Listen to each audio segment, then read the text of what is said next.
पुणे शहरातील अनेक नागरिकांना आजपासून पाण्यासाठी मोठी अडचण निर्माण होणार आहे।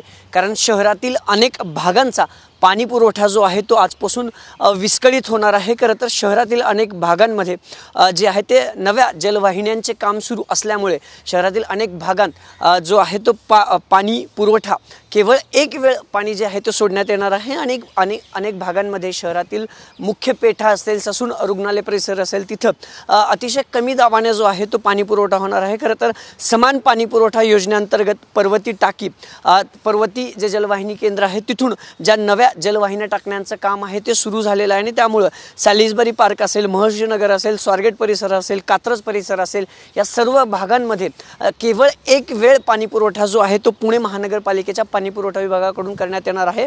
तर शहरातील उर्वरित अनेक भागांत जसे मुख्य पेठ असेल, कर्वेनगर असेल, या सगळ्या परिसरांमध्ये अतिशय कमी दाबाने जो आहे तो आजपासून जवळपास 22 जानेवारीपर्यंत जो आहे तो कमी दाबाने पाणी पुरवठा करण्यात येणार आहे। खरं तर पुणेकरांवर गेल्या अनेक दिवसांपासून पाणी कपातीची टांगती तलवार आहे। कारण खडकवासला धरण साखळी क्षेत्रामध्ये पाणी पातळी जी कमी झाल्यानंतर पुणेकरांवर पाणी कपाती होणार का असं बोललं जात होतं, पण ती झाली नाही। मात्र ज्या जलवाहिन्या टाकण्यात आलेल्या आहेत शहराभरातील त्या जलवाहिन्यांचं काम खरं तर आजपासून सुरू होणार आहे। आणि इथून पुढं जवळपास 22 जानेवारीपर्यंत शहरातील अनेक भागांमध्ये पाणी पुरवठा विस्कळीत होणार आहे। तर काही भागांमध्ये कमी दाबाने जो आहे तो पाणी पुरवठा करण्यात येणार आहे।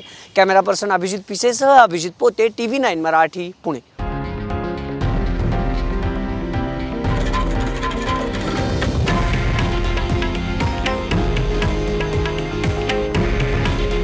हे आहे देशातील नंबर 1 न्यूज नेटवर्क आणि आपण पाहत आहात TV9 मराठी।